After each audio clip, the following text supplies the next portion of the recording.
Nearly 40 million people live in California, and our next guest wants to be their governor. Caitlyn Jenner is running as a Republican to replace Governor Gavin Newsom in the expected recall election. Welcome. It's great to have you. It is my pleasure. Morning. Great to be It's here. embedded. First of all, before Can't we make get this going, bigger. How's Jasper? That's a great question. Yes. He is fantastic. He would Good. love to be What a here. great I know, because I came to your book signing You at did. the Reagan Library about Jasper. And Yeah. I You was just surprised wondering- everybody. Oh. But he is America's dog, indeed. You're America's Olympian. Why? So you have all these things going for you in your life. Why do you want to run for governor? Hope. I want to restore hope in California. Under Gavin Newsom, honestly, he has absolutely destroyed hope. 18,000 companies have left.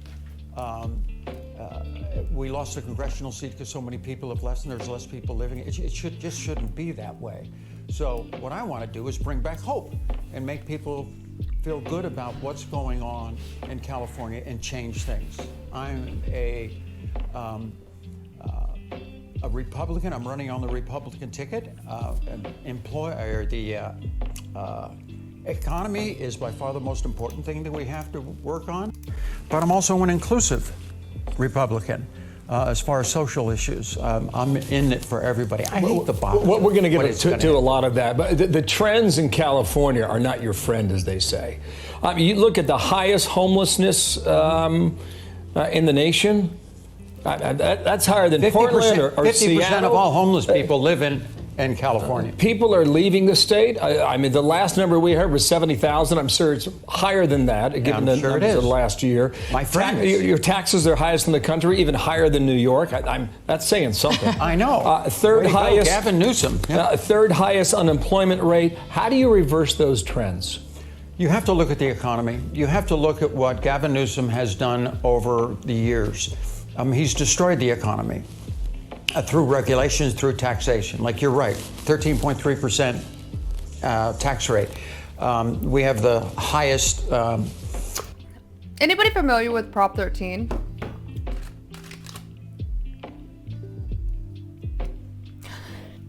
Prop 13 caps property taxes in the state of California. Now,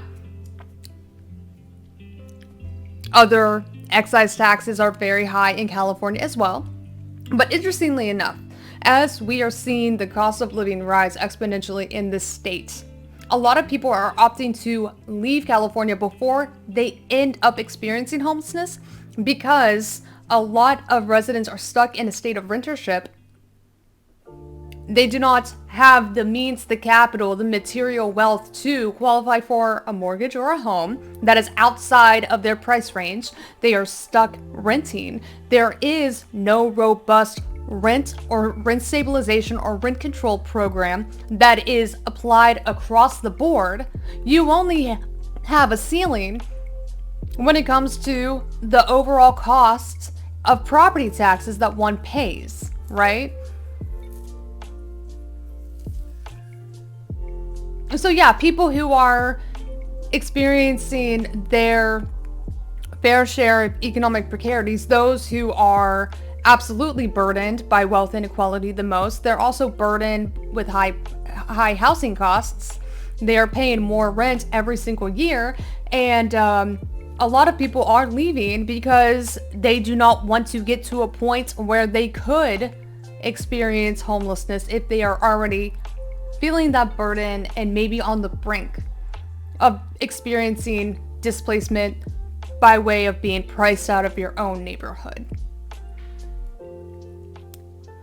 So it's really interesting that, yeah, a lot of capitalist corporations are leaving California. A little capital flight is occurring because they don't want to pay as high of a sales tax and corporate income tax. So they're moving to Texas, no sales. And other economic incentives that are driving, business owners to up and leave altogether. So it's really interesting. Those who are most privileged, who just don't want to have to pay as much taxes, they're dipping out of California. And then the other class of people who are also dipping out of California are the ones who are on the brink of experiencing homelessness because they are paying so much rent they can no longer afford to live comfortably, and they are still getting hit the hardest with taxes that are at a regressive rate that make it impossible for them to even see longevity in their stay in California. But yeah, no, Caitlyn Jenner has like a friend who shared a hangar with, who said that they were leaving because they couldn't stand the sight of homeless people. So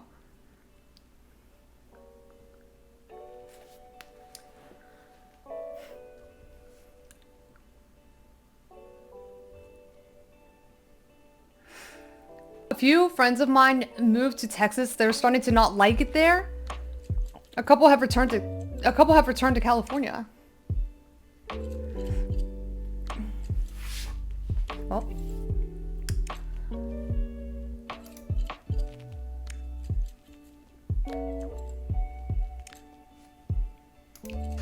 Consumer tax. We have the highest gas tax. Over 50% of our gas is taxes, just for state, not even talking federal. We've been taxed to death. That has to stop. The other thing that's killing it is regulation. California does have a gas tax. All right.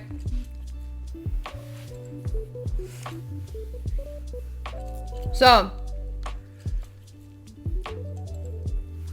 billions and billions of subsidies go to lowering the overall price of gas that you pay at the pump, with the exception of California, who has their own environmental impact standards. They're trying to, they have actual long-term goals to meet their environmental,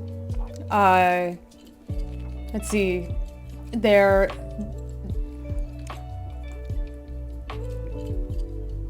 what's the name of it?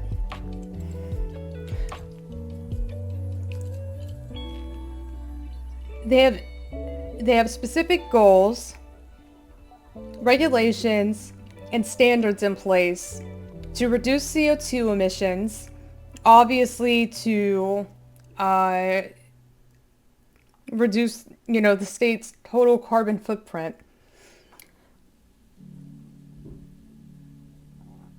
You have your environmental impact assessment that you have to go through when building any new construction. You have a gas tax to disincentivize driving or opting to purchase an EV.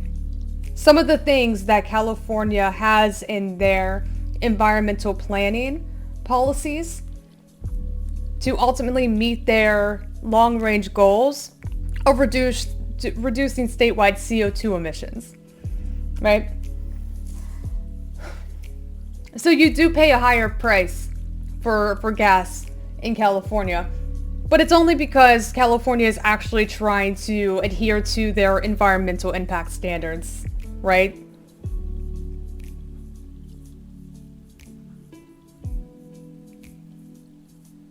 And trying to, meet their goals that they have put into place.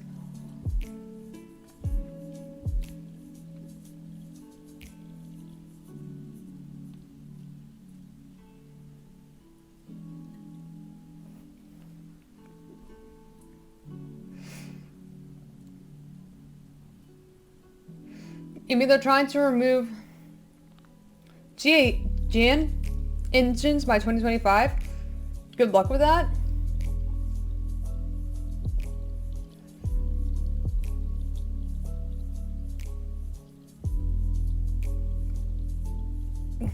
Gas. Oh, like combustible engines? That's like in 4 years. Gas engines. Yeah. Okay.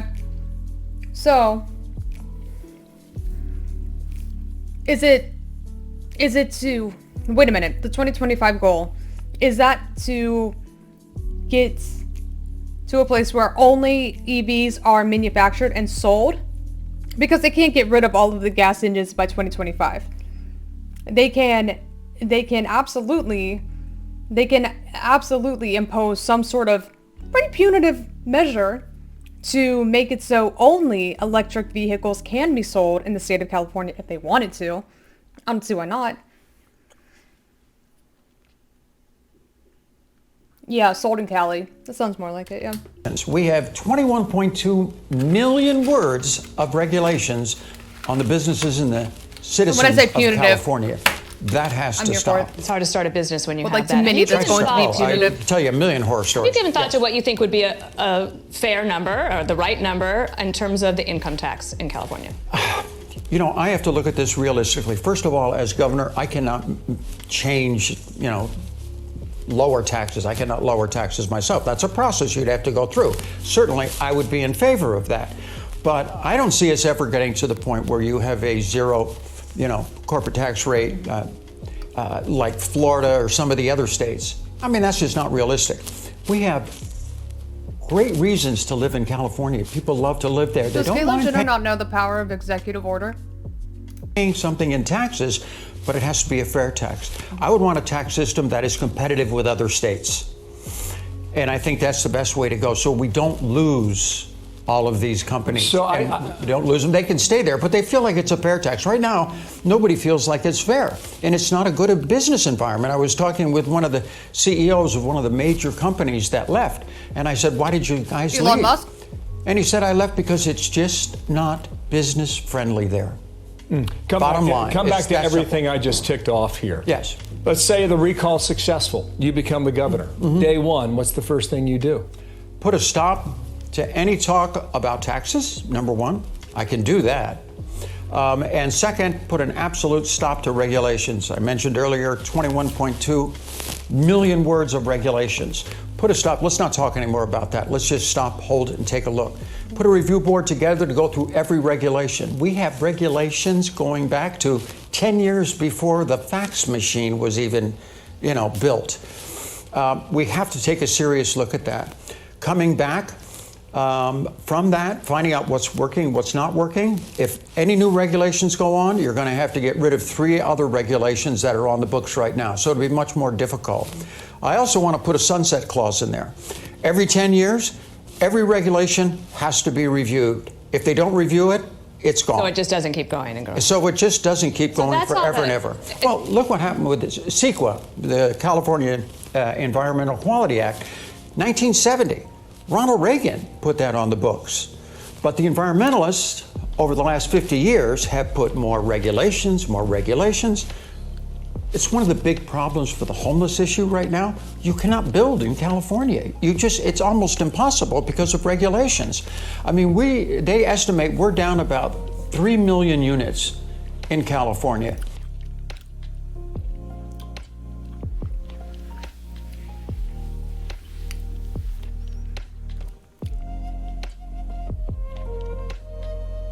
So, in 2019, the California state legislature actually passed, and this is surprising, but it actually did pass a resolution allowing for public housing development to not have to go through your traditional environmental impact assessment because time is of the essence. There was still menial boards and processes that you have to go through.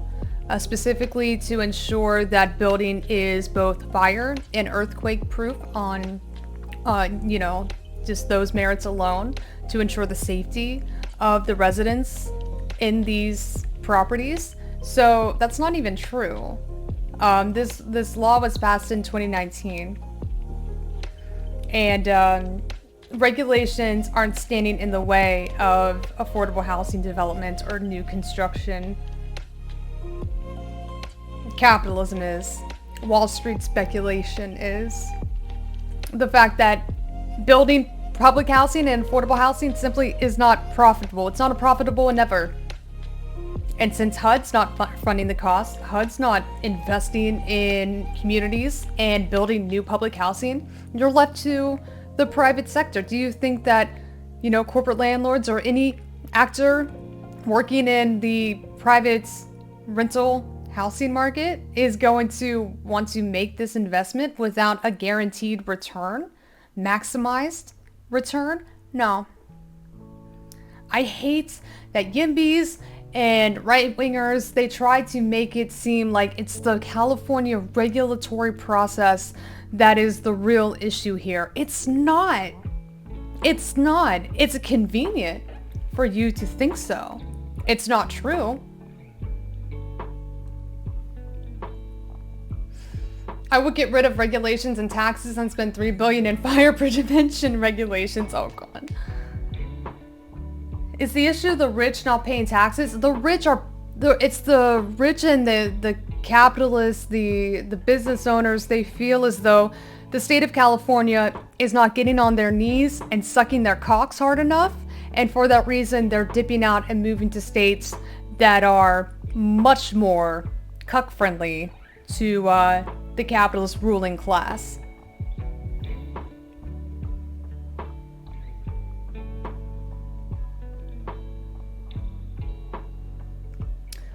Housing has been out of my wheelhouse. Is it correct to assume that YIMBY folks are this sort of austerity deregulatory ghoul?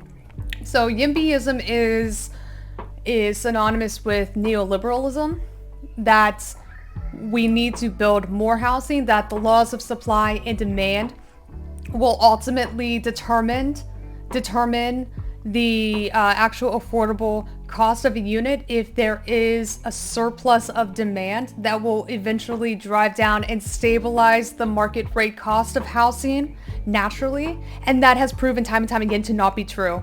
Look at San Francisco, look at New York. We're talking about 130-year buildings, right? Old, decrepit, shoebox quality homes that go for $2,000 to $3,000 a pop. The cost of land is what is making the cost of units so unaffordable, right? And if we don't have any cap, any ceiling, any kind of stabilization or control over the overall cost of land and how much it can raise in value or appreciation, we're never going to reach market equilibrium, because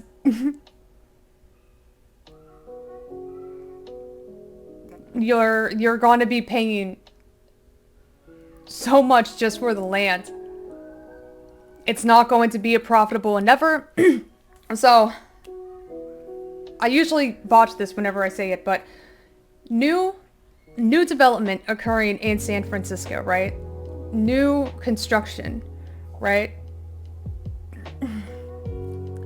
So expensive. But in terms of the entirety of expenditures, the cost of developer fees, materials, labor for the construction workers and contractors, land. 80% of the total expenditures, or the cost to complete a new housing or new construction project in San Francisco, 80% of those costs is just in purchasing the land. Now tell me, how exactly are you going to be able to purchase the cost of land in these incredibly high-priced real estate markets, guarantee a 10 to 15% return on investment, and pay out your derivatives to your shareholders? How exactly are you going to pencil out a pro forma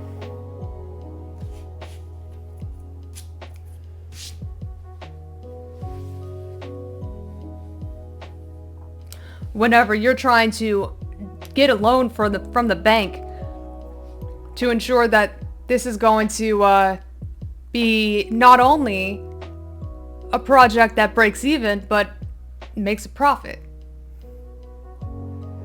The only way that you can ensure that a profit is met is if you are setting the cost of these units at a price index that's a little over the current fair market price, or luxury costs or luxury units that are usually much higher than the fair market price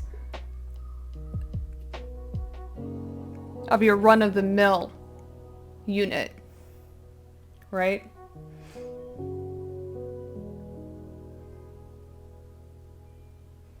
So you just think that like over time, do you think that over time, like corporate landlords, they start to have an issue with filling up their units, and so because of that, they start to drop down the costs of rents in order to just fill those units? No, that doesn't happen. They let the units sit vacant. This is part of the speculation prospect or process, where they would rather let the units sit vacant, wait until somebody who can pay the full price of the rents comes about, and until then, those units sit vacant.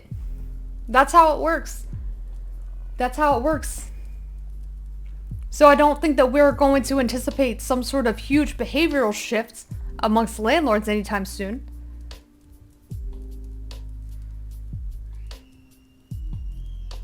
Think about the COVID-19 related economic downturn that led to a huge reduction in rental costs in major cities like New York and San Francisco. What did landlords do? They took their units off the market, those with a rent control standard in place, because they didn't want to have a new tenant locked in to this new much lowered cost, especially if a rent control standard would apply, and then that tenant would be locked into whatever the fair market rate amount would be in perpetuity until they moved out. Landlords said, no, we're not even going to rent these out until the cost of rent or the value of rents, right, based on what the market can bear, gets back to pre-COVID levels. You think that we're going to start seeing major changes in how landlords operate? You think that you're going to be able to change how landlords operate and their ultimate goal to maximize profitability? This is all the we have so many YIMBY fallacies that we can address. That's one of my biggest qualms, though. Sorry about that. We all went off on a tangent. Let's go back to this. The units that are there become so expensive, nobody can afford it. But Newsom has a proposal to try and change that. He has a proposal, but he hasn't done it. You know, you've got to get in there and do it. I would want to work on the homeless issue with public-private groups. Right now, Gavin just wants to put more bureaucracy on top of it, though the government's going to... They're going to try to build some home. They're going to try to build some places. Well, what happens is a lot of these charitable organizations, religious organizations, they really want to help. Really but don't. they can't. They can't build anything, okay? I would want to work with those people, public, private, work with them to get rid of the regulations so it would take 5 or 6 months to get the permits you need to build the building, to restore that building, to start building homes. You got to have a lot of work to do. Oh, let me tell you. If you think about COVID now in decline. Yes. Right? I mean, we can agree on that. Oh, yes. Thank God. And a lot of the impetus for the recall was based on COVID and the restrictions that were in place in California. As those restrictions come off, does it become harder for you to make your argument? It maybe becomes a little bit harder, but California is not forgetting. I mean, mothers are not forgetting where their kid has been out of school for the last year, missed an entire year of education, of social activities, of sports. Moms, honestly, I think the mothers are the ones that are really behind the recall, okay? That is the #1 issue for them. Of course, he's going to try to open it up. He's also talking about giving all the voters, he's got no shame, a recall rebate of $700. And where all those money's coming from? There are some. Yes. You mentioned sports. Yeah. So you got to work on those. So you mentioned sports, and before we lose you, so there are a couple other topics we want to talk about, including the Olympics. But you talked to TMZ a little bit about the idea of trans athletes, and here's what you said just a couple weeks ago. Okay, hold on. Before that gets going, it's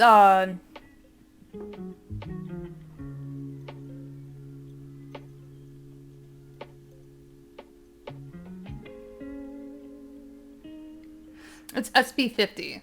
That's the name of the bill. It's been amended a couple of times, but that's the bill that opted to streamline the affordable housing development process in California. Anyway. Question of fairness. That's why I oppose biological boys who are trans competing in girl sports in school. It just isn't fair. Did she say biological trans?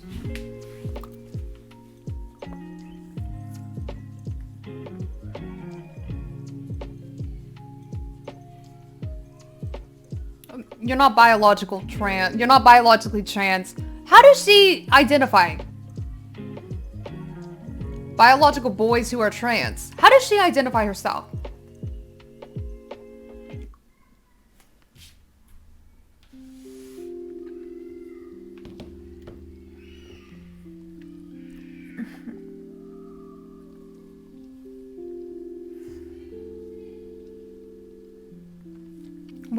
What happens if she's tested and they deem she's not biologically trans?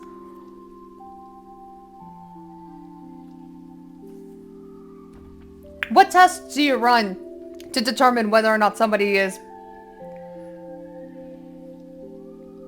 trans? Testing testosterone or estrogen levels?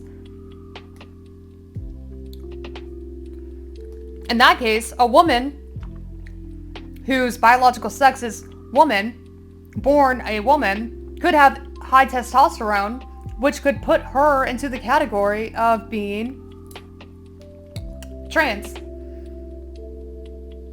Amy, thank you for not yelling at the chat, unlike some political streamers do. I mean, thank you, Kelly from Vancouver. The night is young, but... And we have to protect girl sports in our school. But in 2015, you said at the ESPYs, I also want to acknowledge all the young trans athletes who are out there given the chance to play sports as who they really are. How did your thinking evolve since 2015? Like, as you thought more about it, heard more about it? First of all, I'm not running as a trans activist. I'm running as a California citizen that has lived there for 48 years, and I want to fix the system. But a lot of people agree with you about what you said just a couple of weeks ago. I totally agree. And you notice I did not say in that statement trans women. I said biological boys. What I would do as governor, I would put together a commission. Trans women can compete in the Olympics, they compete in the NCAA, but when it gets down to the high school level, there's no guide rules, there's no rules and regulations how they can. Yeah. And trans women who are truly trans, who at a very young age, started proper medical treatment, they've grown up as girls, of course they should be able to compete in girl sports.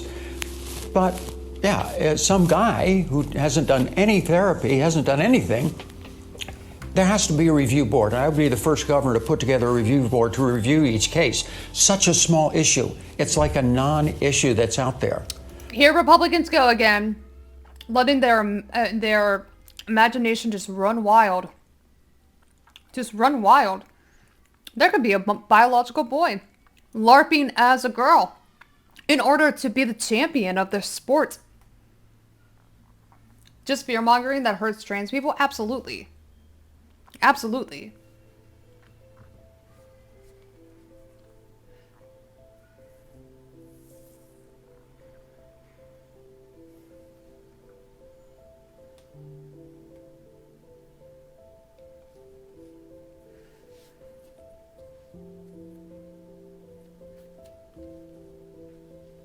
Oh, so... And I would be surprised if there's 30 trans athletes in the entire state. But to Dana's point, from 2015 to 2021, has your thinking evolved on this? Of course it has. When I did that first one, when I did the ESPYs, I was... That's 30 kids whose childhood, whose quality of life, whose livelihood you could be jeopardizing. Those are 30 kids who you could be negatively impacting for the rest of their lives. Those 30 kids, just 30 kids? Yeah, those 30 kids. Those 30 kids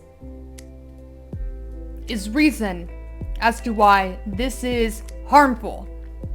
Because it hurts 30 kids. And not passing this legislation has empirical evidence backing that 0 kids will be affected. Empirical evidence, and of course this is it's still exploratory and incredibly nuanced, but there has been research from scientific journals indicating that performance-wise, trans girls don't necessarily have this competitive edge. They don't necessarily dominate their sports of choice. There is no evidence suggesting this whatsoever. So not passing this anti-trans legislation has proven to hurt 0 kids. Passing anti-trans legislation is and also has empirical evidence backing up its claim that 30 kids will be impacted.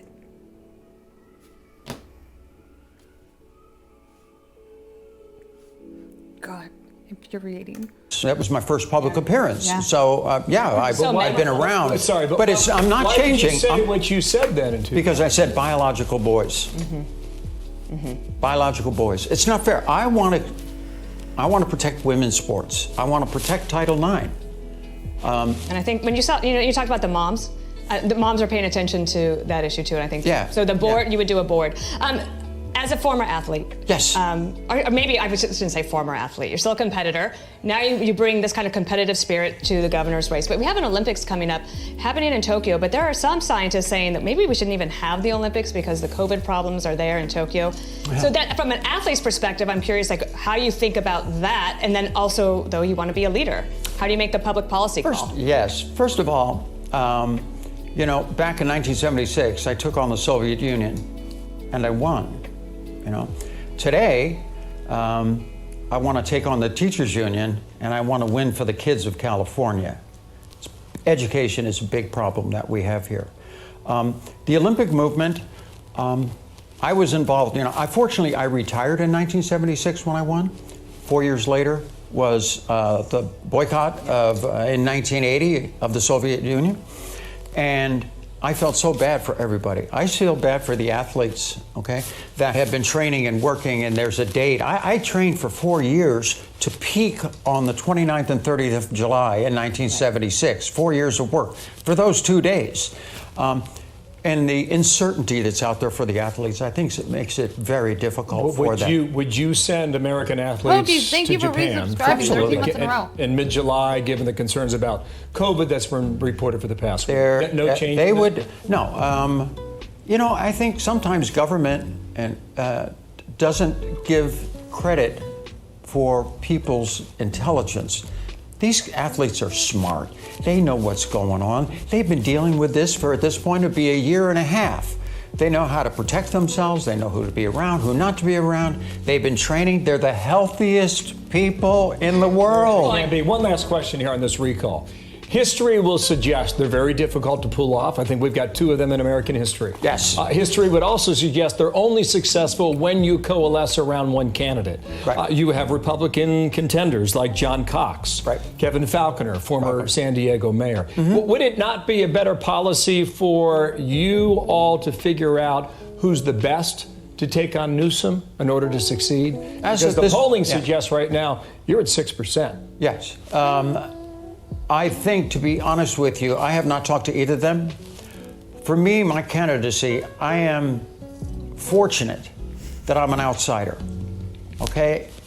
I'm not responsible for everything that's happened at all. I've never been in government. I follow it. I've worked as an LGBT activist, but I've never actually run for office.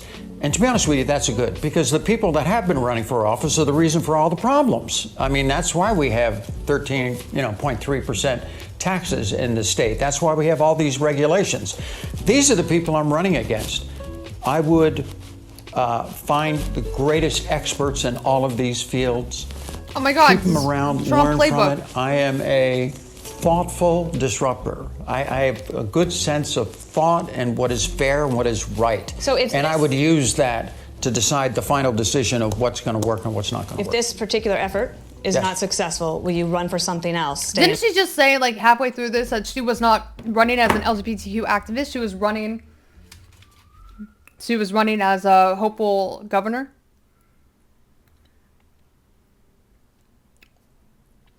Get your words straight, Jack. What you doing? I believe that she's an outsider.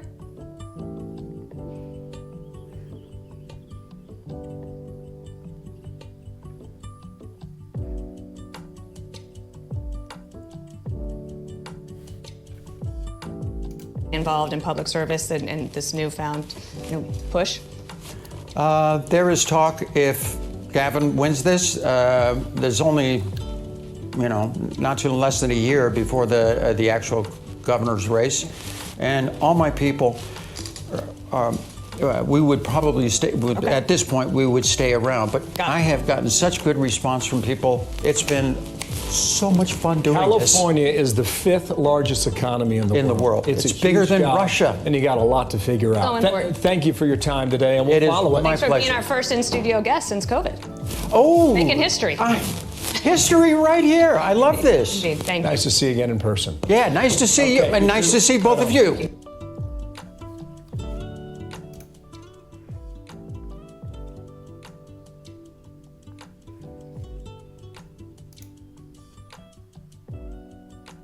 The Russians should be embarrassed. That's because half of Russian economy is under the table, off the books.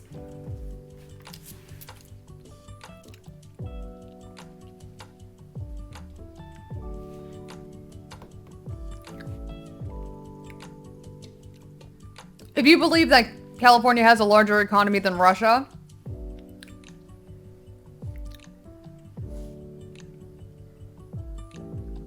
this person is so dense of a brick wall. This person is so dense in a brick wall would be offended.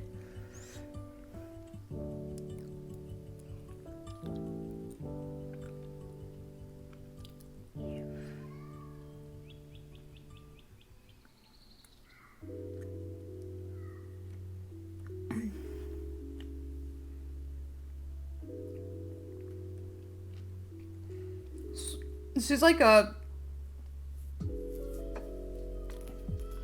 mind ninja, right?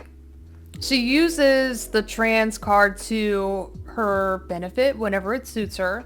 She plays the outsider card whenever it suits her. She plays the trans activist card when it suits her.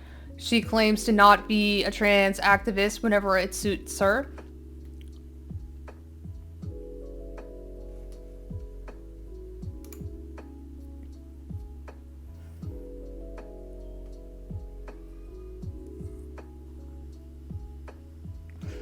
The only thing that she doesn't waver on is the fact that she is a rich she's a rich person activist. She has said time and time again that she is looking to preserve the interests of the capitalist ruling class and her neighbors, who also probably are doing pretty well, seeing as though she has reached celebrity status.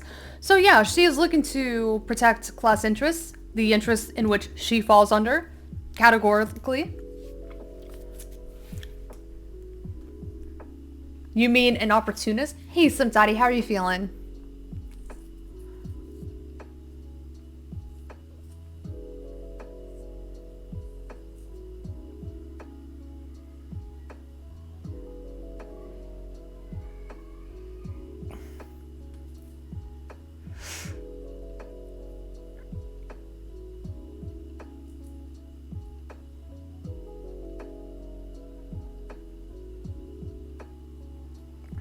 No, I vehemently disagree. Mind ninja is way too cool of an epithet to describe Caitlyn Jenner. Okay, fine.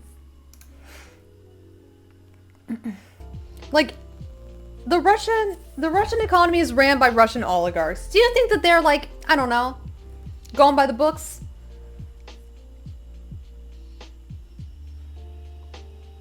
I'm just saying that there's much more money circulating in Russia than I think that we understand.